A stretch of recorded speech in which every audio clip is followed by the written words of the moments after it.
Hi there, my name is Farhana Ruji and this is going to be my final head-to-toe assessment video. I'm in PNE 203 section KFF. This is my Seneca ID. My student number is 148076227. We're going to do a 360 of the room. We're going to start now by doing hand hygiene. We're going to use some hand sanitizer and then we're going to be donning on clean gloves, and I'm going to clean my stethoscope with an alcohol wipe.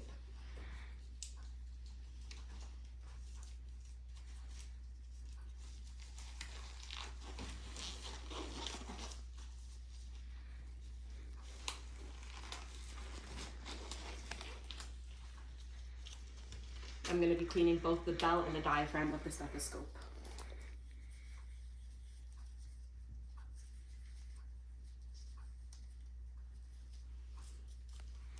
Okay. Hi there. Can I get your patient bracelet ID band?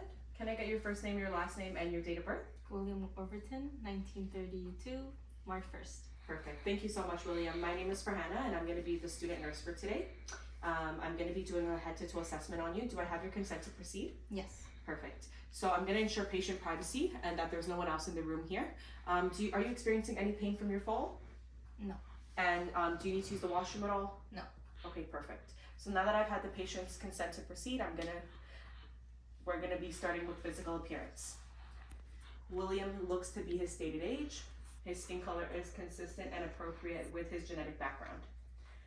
The body structure, William, can you stand up, please? Yep. All right, and sit down. And patient's body is symmetrical. His height is appropriate for his age. His posture is relaxed. Body position is upright, and he shows no signs of any physical deformities. Now we're going to be moving on to behavior. Patient appears to be in a good mood. He's smiling. He can maintain eye contact with me. His speech is intact. His personal hygiene is upkept, and he's dressed according to the weather. We're going to be moving on now to work of breathing. Patient's work of breathing is effortless and doesn't show any signs of distress or shortness of breath. Let's move on now to level of consciousness. The patient's level of consciousness is alert and awake. Can you tell me your name? William. Can you tell me where you are? Hospital. And can you tell me what month it is? March. March, perfect. So my patient is alert and oriented ×3 to person, place, and time. We're now going to moving on to head inspection. I'm going to inspect my patient's facial structures. I don't see any edema or swelling, no scars or lesion. The head is midline to the body, and the color of the skin is consistent with the patient's ethnicity. And moving on to the cranial nerve number 7, the facial nerve. William, I'm going to be testing your facial nerves. So can you smile with your teeth?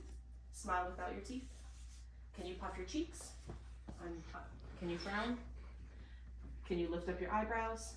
Can you close your eyes tightly? Okay, now I'm going to apply some resistance. Try to keep your eyes closed. Okay, all my patients' facial structures are symmetrical, and cranial nerve number 7 is intact. Now we're going to be moving on to the ears. Both ears are symmetrical. They're appropriate in shape. There doesn't look like any cerumen or discharge coming out of the ears. Moving on to the eyes. My patient's eyebrows are symmetrical, hair is evenly distributed. His upper and lower lip lashes both have even hair distribution. His eyes are symmetrical. No discharge or crusting around the eyes. Can you close your eyes for me, Liam? And can you open them? Doesn't look like there's any lid leg or ptosis. And now looking at my patient's sclera. The sclera is white, and I'm going to check the conjunctiva. And the conjunctiva is reddish, pinkish, and there's blood vessels present. Now we're moving on to the ocular motor nerve, cranial nerve number 3. So for this, I'm going to be measuring my patient's pupil size. William's pupil size appeared to be at a 3 mm in diameter. They're both round and they're both symmetrical. Now I'm going to test my patient's direct and consensual reflex with my pen light. William, can you just look forward, ahead? Okay. I'm going to bring this bright light in front of your eyes. Just keep looking forward. My patient's pupils were able to constrict upon direct and consensual light. They are both reactive to light. Now we're going to be test accommodation. William, can you look at the tip of my pen? I'm gonna just bring them close to your eyes.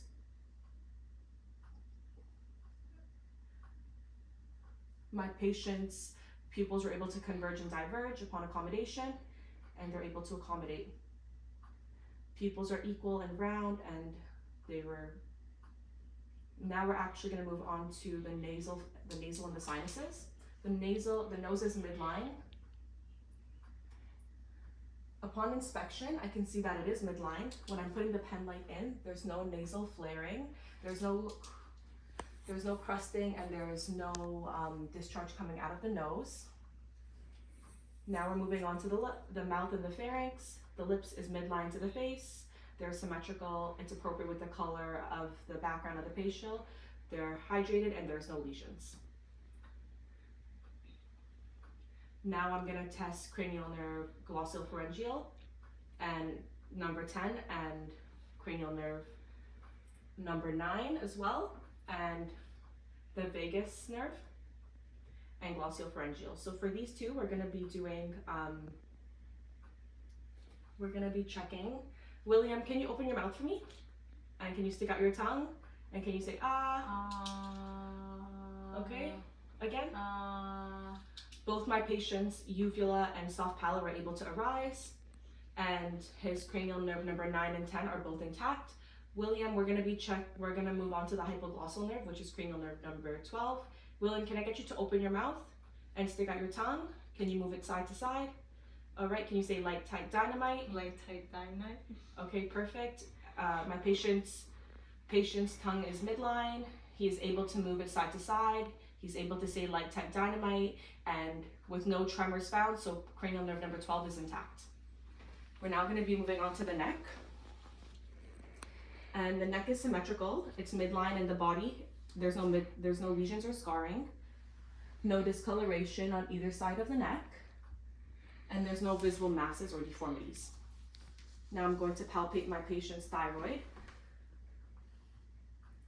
There's no enlargement of the thyroid present. Now I'm going to find my patient's trachea. My patient's trachea is midline and there's no tracheal shifting. Okay? Now I'm going to palpate my patient's carotid arteries. I'm going to do one at a time for 15 seconds times 4. Okay?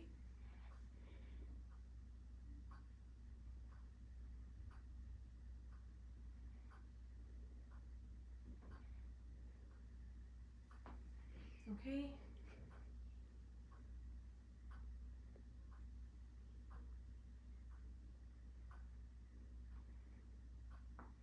Okay. Upon checking them, both the pulses are equal bilaterally. It's about 76 beats per minute. It's 2+, and it's strong. Now I'm going to be testing cranial nerve number 11, the spinal accessory nerve. Okay, William, can you look up and down for me? And can you look side to side? Okay, now this time I'm gonna apply some resistance. So just look to that side. I'm gonna apply some resistance on your cheek. Perfect. Can we check the other side? Perfect. Now we're gonna be getting to shrug your shoulders. This time I'm gonna apply some resistance again. Awesome. Cranial nerve is intact. Cranial nerve number 11 is intact, and he's able to form both the two scales when resistance is applied. Now we're going to move on to the upper extremities. On inspection of both extremities, the arms are equal bilaterally, symmetrical. There's no discoloration. There's no lesions or scarring. The hair is evenly distributed on her arms. There's no swelling or edema present in inspection or any muscle atrophy. I'm now going to palpate. Let me know if you feel any pain, William.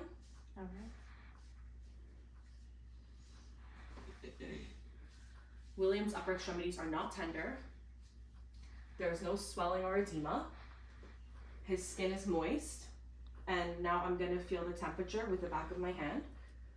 And his temperature is warm to touch. Now we're going to palpate the radial pulses. So if you can just go like this, I'm going to palpate them bilaterally and for 30 seconds.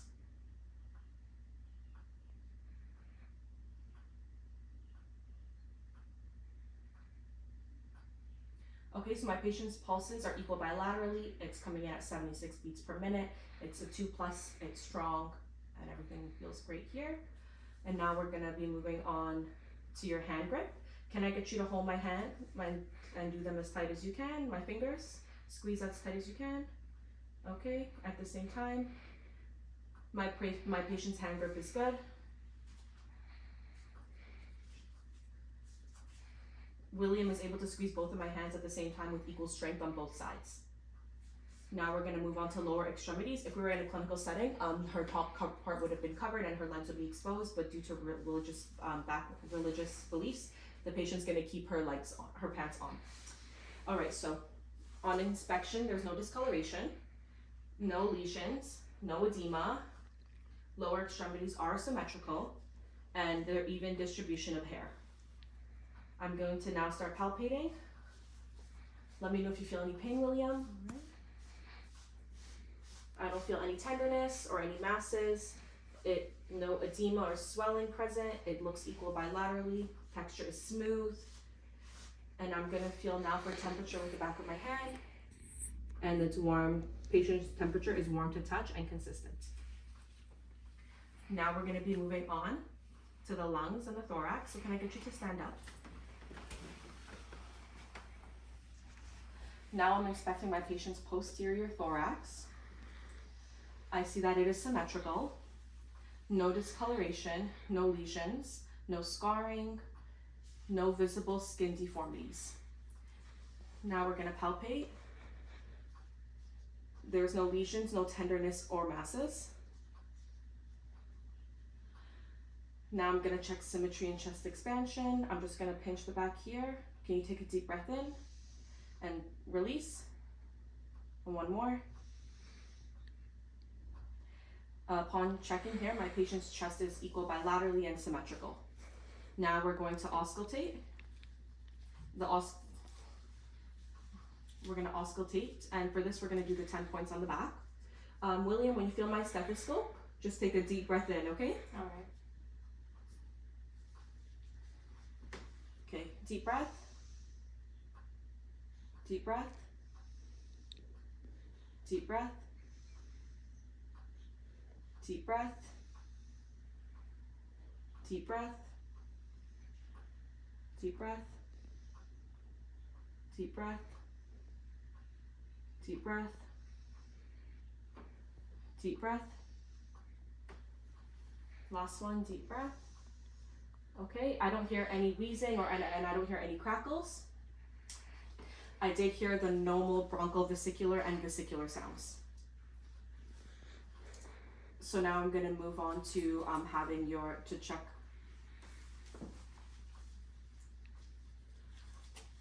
We're going to be checking her respiratory rate, and my stethoscope will lie in position for an entire duration of 30 seconds for inspiratory and expiratory. So just breathe normally, okay?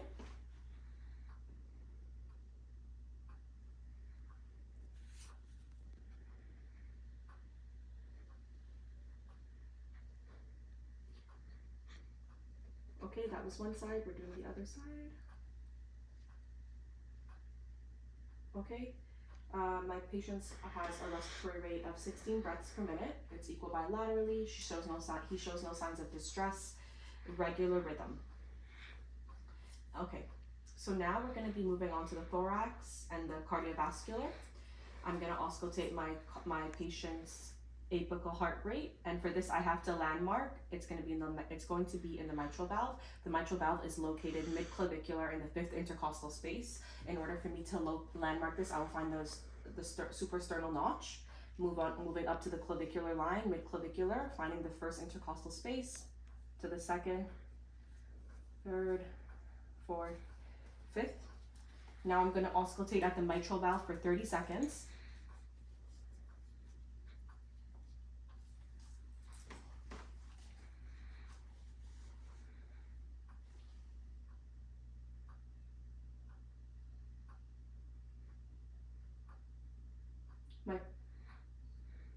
My patient's rhythm is regular. It's 2+ strong. It's about 76. Her heart rate is 76 beats per minute. And I did hear the normal S1 and S2 sounds. S3 and S4 were not present, or heart murmurs. So now we're gonna move on to the abdomen. William, if I can get you to sit down and just lie down on the sofa. I'm gonna place this pillow under your knees. And I'm going to drape my patient so only his abdomen is exposed. Again, if we were in a clinical setting, the patient would not be wearing any shirt, and the draping would be from the top and the bottom. All right. When inspecting my patient's abdomen, I see that there's no discoloration, no lesions, no scars. The umbilicus is midline, and the abdomen is symmetrical. Now we're gonna auscultate. Whenever we do abdomen, we will always auscultate first, because if we palpate, we'll create our own sounds for the auscultation, and we don't want that. So to auscultate, we're gonna break the stomach up in 4 quadrants. We're gonna start at the right lower quadrant, and we're gonna move from right to left lower, left upper, and right upper. All right, so just breathe normally, okay? We're gonna listen for 5 to 30 seconds. If there are no sounds present in each of the quadrants, you would listen for a total of 5 minutes in each quadrant.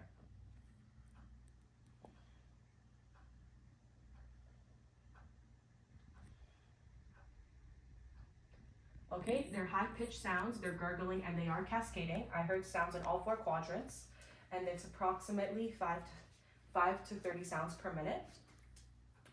All right, now we're gonna palpate. I'm gonna go about 1 centimeter deep, round circular motions. If you feel any pain at this time, please let me know, okay? Okay. Starting at the right lower quadrant, then the left lower, upper, left upper, right upper. There's no tenderness or superficial masses present. William, do you feel okay? Are there any pain? No, I'm good. Okay. Now I'm gonna get you to sit up, William. William, we've completed your head to toe assessment now, and we're just gonna wait for the physician to come in. Do you feel okay at this point, or do you have any questions? I'm good. All right, perfect. Thank you so much. And that's the end.